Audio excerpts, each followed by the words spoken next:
Salam. Saat ini saya mau membagikan firman Tuhan, yaitu tentang 7 langkah untuk menerima kesembuhan dengan iman. Bagaimana caranya kita menerima kesembuhan dengan iman? Jadi ada 2 macam kesembuhan, yaitu kesembuhan secara instan atau secara langsung, kemudian kesembuhan yang secara berangsur-angsur, yaitu kesembuhan dengan iman. Kesembuhan secara instan, yaitu kesembuhan mujizat, itu kesembuhannya langsung seketika itu juga.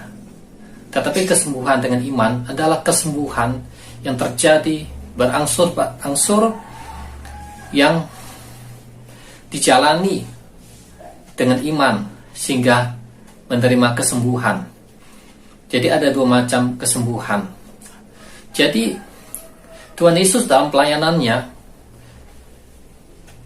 selain memberitakan Injil dan mengajar firman Tuhan, Tuhan Yesus juga menyembuhkan orang sakit, mengusir setan-setan, bahkan juga melakukan mujizat.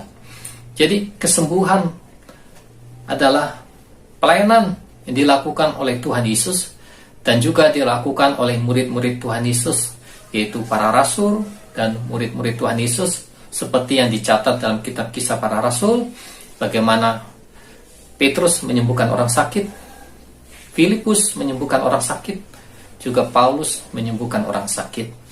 Jadi kesembuhan adalah sesuatu hal yang Tuhan kehendaki dan juga yang Tuhan kerjakan buat orang-orang percaya. Untuk menerima kesembuhan ada 7 langkah iman. Yang pertama adalah menggunakan firman Tuhan. Jadi untuk menerima kesembuhan, yang paling pertama adalah yaitu menggunakan firman Tuhan, yaitu atas dasar firman Tuhan. Jadi firman Tuhan yang digunakan secara garis besar yaitu di dalam Matius 8 ayat 17 yang berkata bahwa Dialah yang memikul kelemahan kita dan menanggung penyakit kita. Jadi segala sakit penyakit kita sudah dipikul, sudah ditanggung oleh Tuhan Yesus di kayu salib di Golgota 2000 tahun yang lalu. Artinya, kalau Tuhan Yesus sudah memikul, Tuhan Yesus sudah menanggung segala sakit penyakit kita, maka seharusnya kita tidak perlu lagi memikul dan menanggung sakit penyakit. Demikianlah yang dikatakan oleh firman Tuhan dalam Matius 8 ayat 17. Contoh, kalau kita harus memikul suatu beban yang berat, contoh beras, ya, kalau pada zaman dulu ada beras yang seberat 50 kilo, tapi pada zaman sekarang 20 kilo, 10 kilo, 5 kilo. Tapi pada zaman dulu ada beras yang beratnya 50 kilo. Contoh, kalau kita harus memikul beras yang beratnya 50 kilo, mungkin terlalu berat atau mungkin susah untuk dipikul. Tetapi ada orang lain yang kuat atau lebih kuat dari kita, kemudian dia memikul beras tersebut untuk kita. Berarti kita tidak perlu memikul beras itu lagi, karena beras itu sudah dipikul oleh orang tersebut. Demikian juga firman Tuhan berkata bahwa sakit penyakit kita sudah diambil, sudah dipikul, sudah ditanggung oleh Tuhan Yesus di kayu salib di Golgota 2000 tahun yang lalu. Berarti kita tidak perlu memikul sakit penyakit tersebut karena sudah dipikul oleh Tuhan Yesus di kayu salib. Kemudian ayat yang kita gunakan yang kedua adalah dalam 1 Petrus 2 ayat 24 yang berkata, oleh bilur-bilurnya kamu telah sembuh. Dikatakan bahwa oleh bilur-bilurnya, oleh luka-luka pada tubuh Tuhan Yesus, atau oleh darah Tuhan Yesus, oleh bilur-bilur Tuhan Yesus kamu telah sembuh. Ya, dikatakan telah atau sudah. Telah atau sudah artinya sesuatu yang sudah dikerjakan, sesuatu yang sudah diberikan, sesuatu yang sudah dikerjakan. Tidak dikatakan bahwa oleh bilur-bilurnya kamu akan sembuh. Akan artinya sesuatu yang belum terjadi, tetapi akan terjadi, ya, nanti, ya, pada suatu waktu.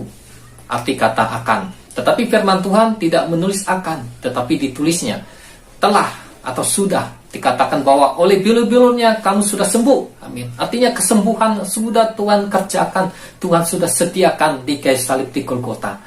Menjadi hak, menjadi milik orang-orang yang percaya kepada Tuhan Yesus, menjadi hak tubuh Kristus.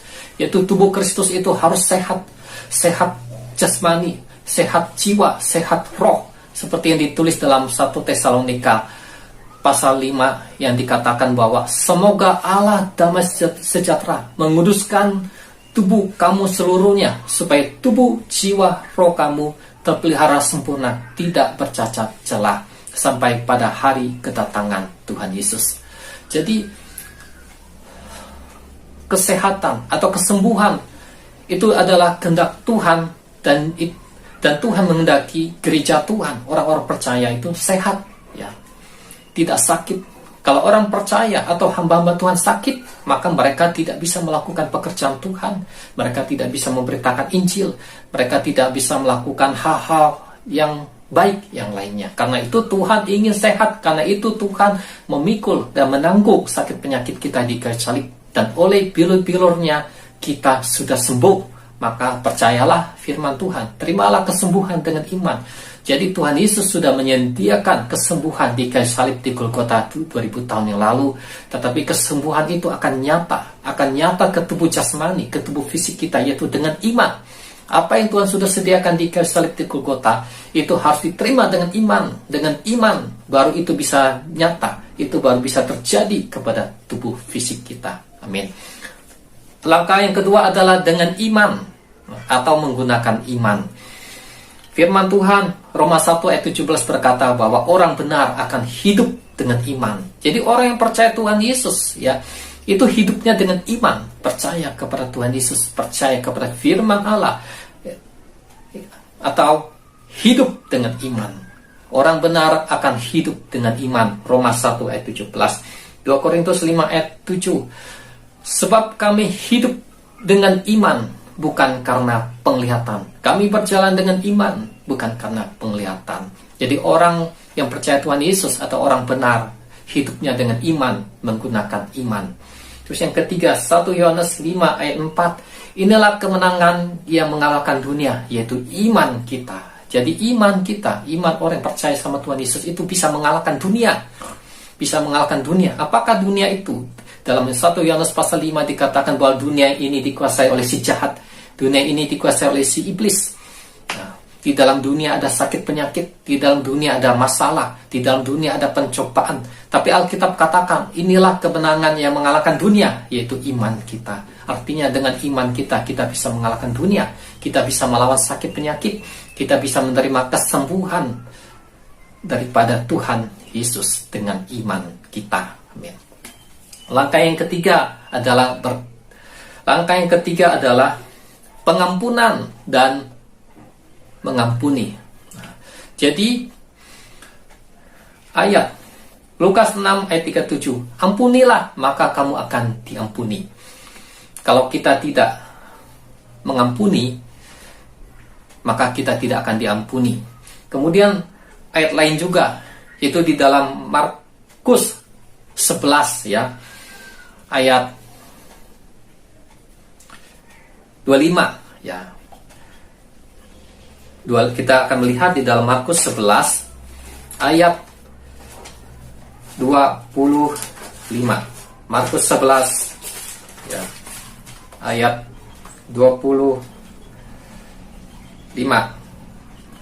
sampai 26.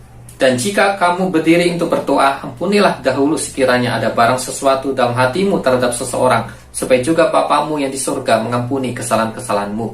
Tetapi jika kamu tidak mengampuni, maka Bapamu yang di surga juga tidak akan mengampuni kesalahan-kesalahanmu.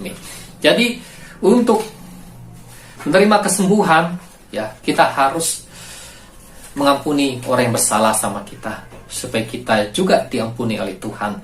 Kalau kita tidak mengampuni orang yang bersalah sama kita, kita juga tidak akan diampuni oleh Tuhan.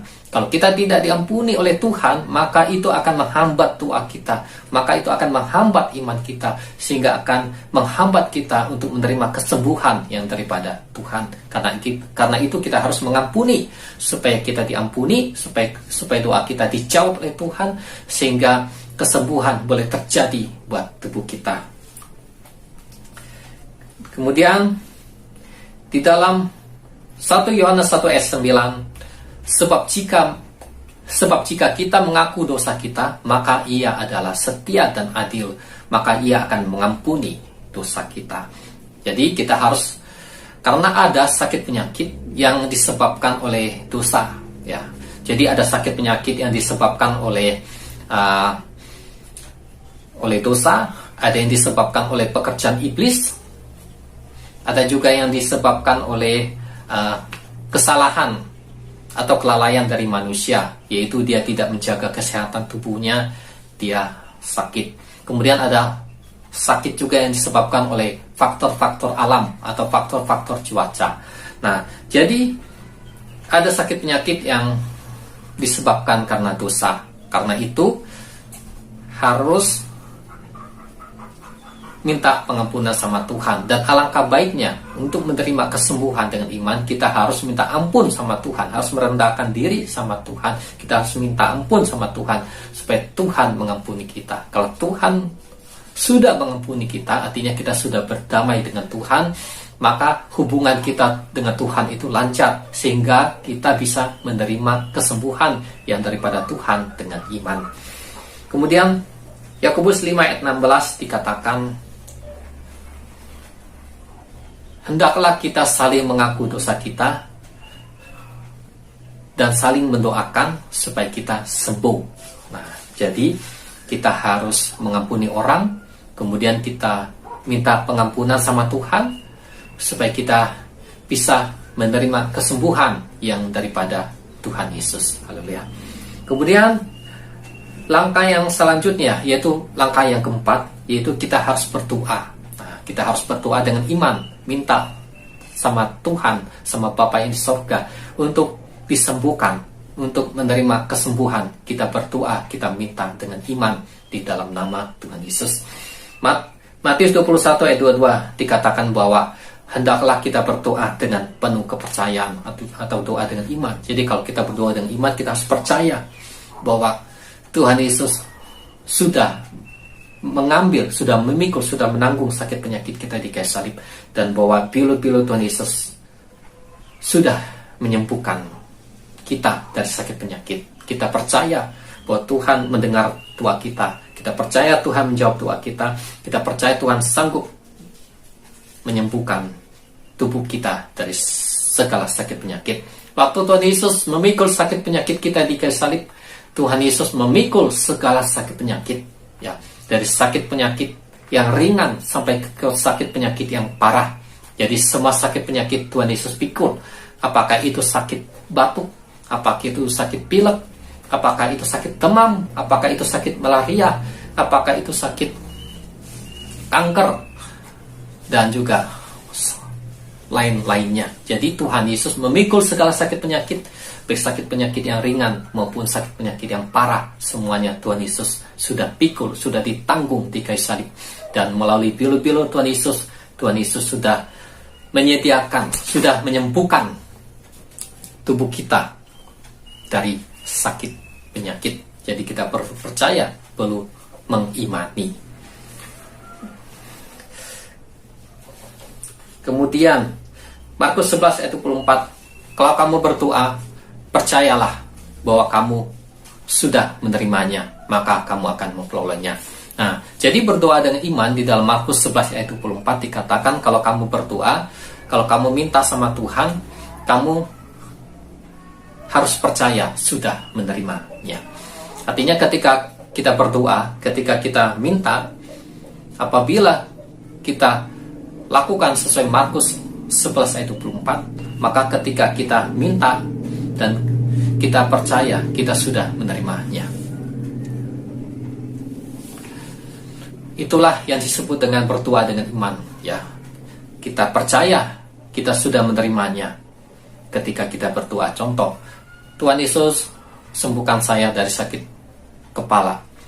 Saya percaya sudah menerimanya. Amin. Itu contoh ya, doa yang menurut Markus 11 ayat 24. Jadi kita percaya ketika kita berdoa, kepala kita sudah disembuhkan dari sakit penyakit. Nah, walaupun secara kenyataan atau secara fisik kepalanya masih sakit. Nah, itulah yang disebut dengan kesembuhan dengan iman atau doa kesembuhan dengan iman. Dan menurut bila sesuai Markus 11 ayat 24, ketika dia doa, dia percaya sudah sembuh kepalanya, dia sudah menerima kesembuhan.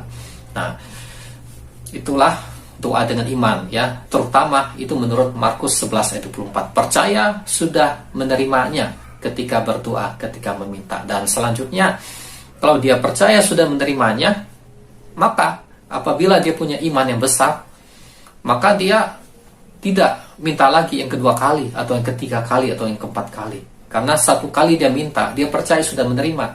Nah, itu dengan iman ya. Artinya, walaupun ketika dia selesai doa, kepalanya masih sakit atau pusing. Nah, tapi dia punya iman, bahkan iman yang besar, iman yang kuat. Dia percaya di dalam nama Tuhan Yesus, dia sudah menerima kesembuhan.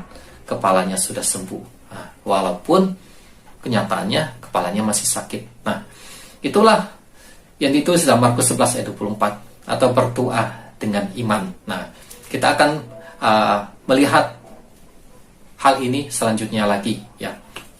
Kemudian dalam Yakobus 1 ayat 6 dikatakan, hendaklah berdoa dengan penuh kepercayaan, maka kamu akan menerimanya. Orang yang bimbang tidak akan memperoleh apa-apa. Yakobus 1 ayat 6. Jadi intinya dari itu semua, ketika kita berdoa, kita harus percaya sudah menerima. Kita harus berdoa dengan penuh kepercayaan, berdoa dengan iman. Bahkan kita harus percaya sudah menerimanya. Kenapa? Apabila kita hubungkan dengan Markus, dengan Matius 8 ayat 17 dan 1 Petrus 2 ayat 24, bahwa Tuhan Yesus sudah memikul segala sakit penyakit kita di kayu salib, dan oleh bulu-bulu Tuhan Yesus sudah sembuh, maka demikianlah di dalam Markus 11 ayat 24, ketika kita berdoa, kita punya iman, menggunakan iman, maka kita harus percaya sudah menerimanya. Karena Tuhan Yesus sudah menyediakan kesembuhan di kayu salib, di Golgota. Nah, jadi kita percaya ketika kita minta, kita harus percaya. Bahkan kita harus percaya sudah menerima kesembuhan dengan iman kita. Amin. Nah, oke. Kemudian langkah yang berikutnya adalah langkah yang kelima ya. Langkah yang kelima yaitu mengakui ya, mengaku dengan mulut, mengakui ya. Nah, ayat Amsal 12 ayat 18 ya, yang berkata bahwa lidah orang bijaksana mendatangkan kesembuhan. Jadi lidah orang bijaksana mendatangkan kesembuhan. Mulutnya atau kata-katanya itu bisa mendatangkan kesembuhan, bisa mendatangkan kesembuhan untuk dirinya ataupun kesembuhan untuk orang lain. Nah, jadi kata-kata orang bijaksana, orang-orang beriman, itu bisa mendatangkan kesembuhan, membawa kesembuhan buat dirinya. Kemudian Amsal 18 ayat 21, hidup dan mati dikuasai oleh lidah, siapa yang suka menggemakannya akan memakan buahnya. Jadi hidup dan mati, dan termasuk juga sembuh, sehat dan sakit, itu ada pada mulut orang-orang yang percaya. Nah, kalau dia suka menggemakannya, suka mengucapkannya, suka memperkatakannya, suka mengakuinya, maka dia akan memakan buahnya, dia akan mendapatkan buahnya. Apakah itu kesembuhan, kesehatan, ataupun sakit penyakit. Apakah itu berkat, ataupun kutuk. Nah, jadi dia harus mengakui, mengucapkan dengan mulutnya.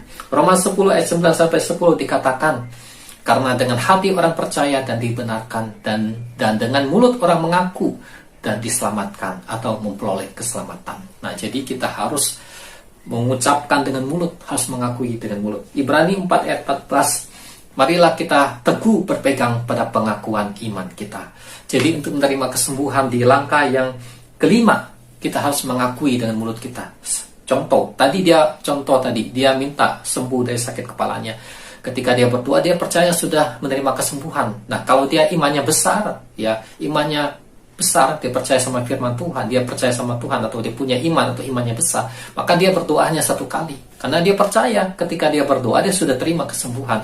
Seperti yang dikatakan dalam Markus 11 ayat 24. Nah, jadi dia percaya sudah menerima kesembuhan, walaupun sesudah dia berdoa dalam kenyataannya kepalanya masih sakit. Ya, ini yang disebut dengan kesembuhan dengan iman. Kesembuhan dengan iman itu mengalami tidak langsung, ya, tapi mengalami proses demi proses sampai akhirnya betul-betul sembuh, ya. Nah, jadi dia harus mengakui, contoh, ya, saya percaya, ya, oleh bilu-bilu Tuhan Yesus kepala saya sudah sembuh. Nah, ya, saya percaya oleh bilu-bilu Tuhan Yesus kepala saya sudah sembuh. Nah, jadi dia bisa berkata seperti itu, ya, oleh bilu-bilu Tuhan Yesus kepala saya sudah sembuh, kepala saya sudah sehat. Saya percaya oleh bilu-bilu Tuhan Yesus kepala saya sudah sembuh, kepala saya sehat, kepala saya diberkati oleh Tuhan Yesus. Nah, itu contoh, yaitu mengakui dengan mulut. Nah, contoh seandainya kalau itu di tangan kiri, contoh dia berkata, saya percaya oleh bilu-bilu Tuhan Yesus tangan kiri saya sudah sembuh, oleh bilu-bilu Tuhan Yesus tangan kiri saya sudah sembuh. Nah, jadi dia harus mengucapkan dengan mulutnya, harus mengakuinya dengan mulutnya. Sampai kapan dia mengakui dengan mulutnya? Sampai dia menerima kesembuhan itu, sampai tubuhnya sembuh. Contoh seperti tadi, sampai kepalanya sembuh, sehat, ya.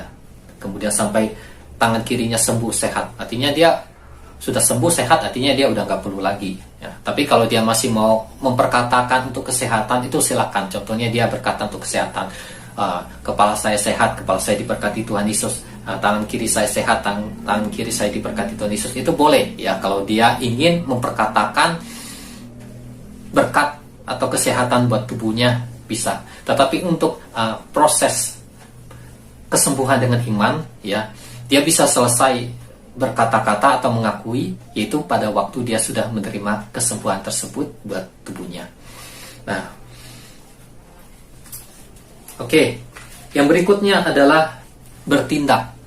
Jadi tadi udah mengakui, ya. Yang berikutnya dia harus bertindak. Nah, jadi bertindak ini atau tindakan ini adalah suatu tindakan dengan iman, ya, tindakan dengan iman, ya.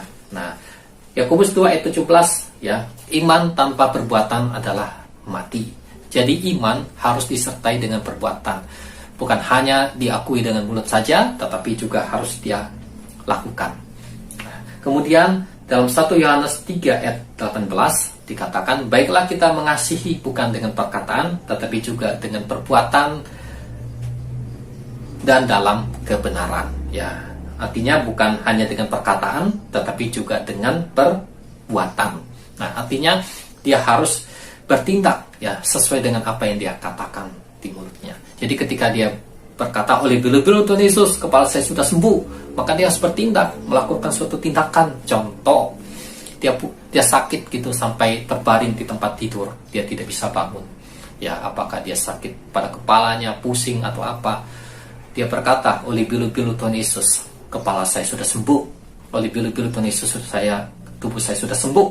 Nah, dia pegang firman Tuhan dalam Matius 8 ayat 17, 1 Petrus 2 ayat 24, bahwa Tuhan Yesus sudah menanggung segala sakit penyakitnya di kayu salib, dan oleh bilu-bilu Tuhan Yesus dia sudah sembuh. Jadi yang sangat menentukan untuk kesembuhan itu terjadi itu adalah dengan tindakan, ya, itu dengan tindakan iman. Nah, jadi dengan iman dia harus sertai dengan tindakan, ya.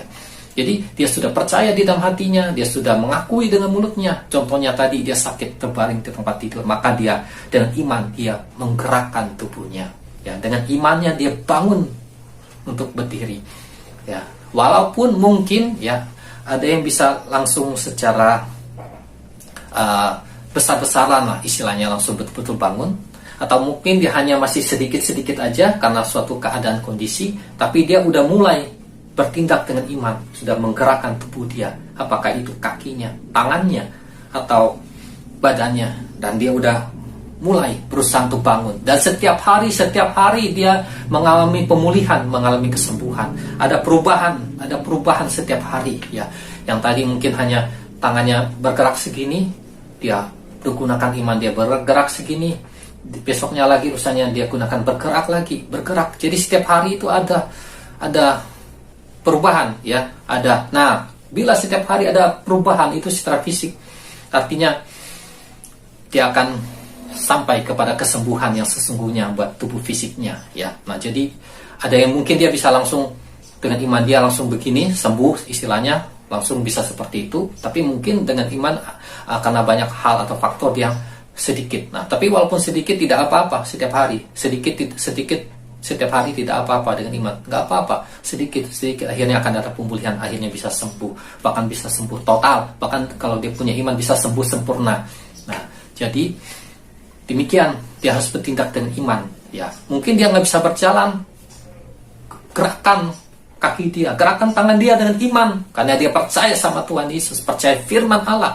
Karena Tuhan Yesus yang ngomong di dalam Alkitab, di dalam Matius 8 ayat 17, dalam 1 Petrus 2 ayat 24, ya, firman Tuhan yang ditulis oleh Rasul Matius, yang ditulis oleh Rasul Petrus, itu bukanlah suatu tulisan dari pikiran manusia, ya, atau filsafat manusia, tetapi itu adalah firman Tuhan, itu adalah perkataan Tuhan Yesus, ya, perkataan Tuhan Yesus yang diilhamkan, yang diberikan melalui Roh Kudus kepada para rasul, seperti Matius, seperti Rasul Petrus untuk ditulis. Artinya apa yang ditulis di Alkitab tadi itu adalah firman Tuhan, itu adalah perkataan Tuhan. Nah, kalau itu perkataan Tuhan, artinya Tuhan akan melakukan apa yang dia lakukan. Tuhan akan melakukan apa yang dia katakan. Ya, Tuhan akan melakukan apa yang dia katakan. Tuhan akan menggenapi apa yang dia katakan. Tetapi hal itu akan terjadi kalau ada orang yang punya iman untuk menerima berkat, kesembuhan, mujizat, bahkan keselamatan yang daripada Tuhan Yesus. Kita melihat pelayanan Tuhan Yesus waktu di bumi, ya, di mana banyak kesembuhan, mujizat-mujizat itu terjadi, ya, itu karena ada orang-orang yang punya iman, ya, seperti seorang perwira, ya, yang hambanya sakit. Tuhan Yesus mau datang ke rumahnya, tetapi dia berkata, tidak usah datang ke rumah saya tidak layak untuk menerima Tuhan di rumah saya. Katakan saja sepatah kata, maka hambaku akan sembuh. Akhirnya Tuhan Yesus tidak datang ke rumah perwira tersebut. Sesuai dengan iman perwira itu, Tuhan Yesus hanya ngomong, hanya berkata-kata aja dari jauh, maka hambanya sembuh dari sakit penyakit, karena perwira tersebut punya iman. Nah, jadi kita melihat banyak kesembuhan terjadi di Alkitab, mujizat-mujizat itu karena iman. Contoh dalam kitab Kisah Para Rasul, ada orang yang sudah sejak lahir itu tidak bisa berjalan, ya, ketika Rasul Paulus khotbah, dan kemudian dikatakan dalam kitab Kisah Para Rasul dikatakan bahwa Rasul Paulus melihat orang itu punya iman, dan Rasul Paulus berkata, berdirilah dengan tegak, kata Rasul Paulus. Maka orang itu dia langsung berdiri karena dia punya iman, dia langsung sembuh, ya, dari sakitnya. Jadi kesembuhan itu Tuhan sudah sediakan di kayu salib, ya. Tetapi untuk menerima kesembuhan itu pada tubuh kita itu adalah iman kita. Nah, iman kita harus disertai perbuatan. Nah, tindakan iman kita itulah yang akan menentukan kesembuhan itu terjadi buat tubuh kita. Amin. Ya. Kemudian langkah yang ketujuh adalah menggunakan sarana-sarana untuk menerima kesembuhan. Apa saja sarana-sarananya, yaitu, ya, yang pertama, ya, itu bisa dengan penumpangan tangan, ya. Di dalam Markus 16, ya, ayat 18 dikatakan, ya, Markus 16 ayat 17 sampai 18, ya, yaitu terutama di ayat 18 dikatakan, ya, demikian bahwa tanda-tanda ini akan menyertai orang-orang yang percaya. Mereka akan meletakkan tangannya atas orang sakit dan orang itu akan sembuh. Nah, jadi untuk menerima kesembuhan itu bisa menggunakan penumpangan tangan atau menggunakan tangan, ya, karena dikatakan dalam Markus 16 ayat 17 sampai 18, tanda-tanda ini akan menyertai orang-orang yang percaya. Mereka akan meletakkan tangannya atas orang sakit dan orang itu akan sembuh. Nah, jadi untuk kesembuhan itu terjadi, itu bisa menggunakan penumpangan tangan, ya, baik itu dia tumpangkan sama dirinya sendiri, contohnya kepalanya, dia berkata, oleh bulu-bulu Tuhan Yesus kepala saya sudah sembuh. Nah, dia sambil tumpangkan tangan, ya, dan dia taruh, ya, dalam sarana, ya, tumpangin tangan. Nah, kemudian, ya, kita akan melihat dalam kitab Kisah Para Rasul bagaimana Rasul Paulus juga ketika dia menumpangkan tangan buat orang sakit, dikatakan bahwa orang sakit sembuh ya. Masih banyak lagi ayat-ayat lainnya. Nah, jadi menggunakan penumpangan tangan, ya menggunakan tangan. Terus yang kedua ya, untuk menerima kesembuhan adalah menggunakan nama Yesus ya. Menggunakan nama Yesus ya. Karena nama Yesus ini memiliki kuasa ya. Ya, nama Yesus ini memiliki kuasa ya. Nah, jadi kita bisa menggunakan nama Yesus ya, karena ya dari sejak zaman dulu ya, entah hitungannya tahun berapa sampai hari ini, saat ini ya, ketika orang menggunakan nama Yesus ya, itu setan bisa pergi, orang sakit bisa sembuh, mujizat itu bisa terjadi. Jadi artinya nama Yesus itu bisa digunakan ya. Mungkin saat ini ada menggunakan nama Ibrani atau nama asli, yaitu bahasa Ibrani. Tetapi kalau kita lihat ketika menyebut nama Yesus itu bisa terjadi, maka nama Yesus ini masih bisa digunakan ya, bisa digunakan ya. Jadi tidak perlu khawatir ya, tidak perlu ragu-ragu ya, kita masih bisa menggunakan nama Yesus, karena ini dibuktikan ya, ketika orang menyebut nama Yesus, menggunakan nama Yesus, itu setan pergi, setan takluk. Artinya nama ini benar berkuasa, dan itu adalah nama dari Tuhan Yesus ya. Orang sakit tidak akan menggunakan nama Yesus bisa sembuh, dan mujizat-mujizat bisa terjadi, dan kemudian orang dibaptis menggunakan nama Tuhan Yesus. Artinya kita masih nama Yesus ini masih bisa digunakan. Jadi percaya, imani ya, seperti juga ditulis di Alkitab ini. Oke, jadi menggunakan nama Yesus ya, mengusir setan, atau kemudian kita bisa menyebut darah Yesus. Nah, jadi untuk menerima kesembuhan tadi dengan penumpangan tangan yang pertama, kedua dengan menyebut nama Yesus atau menyebut darah Yesus. Contoh, dalam nama Tuhan Yesus, oleh biru-biru Tuhan Yesus, kepala saya sudah sembuh. Amin. Dalam nama Tuhan Yesus, oleh biru-biru Tuhan Yesus, tangan kiri saya sudah sembuh. Nah, jadi sebut nama Tuhan Yesus ya. Dalam kitab Ibrani pasal 1 dikatakan bahwa ya, dalam Filipi pasal 2 ayat 9 sampai 11 dikatakan bahwa nama Yesus adalah nama di atas segala nama, nama yang berkuasa. Ya, setiap lutut bertelut, semua lidah mengaku bahwa Yesus Kristus adalah Tuhan bagi kemuliaan Allah Bapa. Jadi nama Yesus ya. Kemudian di dalam kitab Kisah Para Rasul dikatakan bahwa dalam nama Yesus ya, karena kepercayaan di dalam nama Yesus, maka nama itu sudah menguatkan orang lumpuh ini dan dia sudah sembuh ya. Itu yang dikatakan oleh Rasul Petrus ketika dihadapkan ke sidang mahkamah agama. Rasul Petrus berkata bahwa di dalam nama Yesus, karena kepercayaan kepada nama Yesus, maka nama itu sudah membawa kesembuhan buat orang yang sakit ini. Nah, masih banyak ayat-ayat lainnya. Jadi, nama Yesus ya, ini memiliki kuasa. Nah, kita akan melihat di dalam Matius pasal 7 itu dikatakan bahwa, mari kita buka ya, Matius pasal 7 dikatakan bahwa, Matius pasal 7 ayat 22. Pada hari terakhir banyak orang akan berseru kepadaku, Tuhan, Tuhan, bukankah kami bernubuat demi namamu dan mengusir setan demi namamu dan mengadakan banyak mujizat demi namamu juga. Amin. Nah, artinya nama Yesus ini bisa digunakan untuk mengusir setan. Nama Yesus ini bisa digunakan untuk mengadakan mujizat. Nah, artinya nama Yesus ini memiliki kuasa. Karena itu kita gunakan ya nama Yesus ini ya untuk menerima kesembuhan dengan iman. Ya, kita bisa sebut dalam nama Tuhan Yesus kepala saya sudah sembuh, atau juga dalam nama Tuhan Yesus oleh biru-biru Tuhan Yesus kepala saya sudah sembuh. Jadi menyebut nama Tuhan Yesus ya, baik itu menyebut nama Tuhan Yesus ataupun kita sertakan dengan darah Tuhan Yesus pun bisa. Contoh ya, kalau darah Tuhan Yesus, contoh dalam nama Tuhan Yesus, darah Yesus yang berkuasa, oleh biru-biru Tuhan Yesus kepala saya sudah sembuh. Darah Yesus menyembuhkan kepala saya, biru-biru Tuhan Yesus menyembuhkan kepala saya. Amin. Nah, jadi bisa juga menyebut darah ya, tetapi disertai dengan nama Yesus ya, darah Yesus. Amin. Kemudian yang berikutnya adalah menggunakan minyak urapan ya.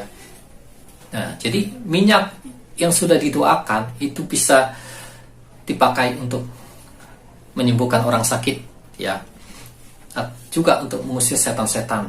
Bisa terjadi mujizat ya, bisa berkat Tuhan bisa dinyatakan. Itu di dalam Markus 6 ayat 13 dikatakan bahwa mereka mengusir setan ya, mengolesi orang sakit dengan minyak ya, dalam Markus 6 ayat 13. Yakobus 5 ayat 14 ya, manggil penatua, doakan orang sakit, diolesi dengan minyak di dalam nama Tuhan, yaitu di dalam nama Tuhan Yesus ya, Tuhan akan menyembuhkan orang sakit tersebut. Nah, jadi menggunakan minyak ya, contoh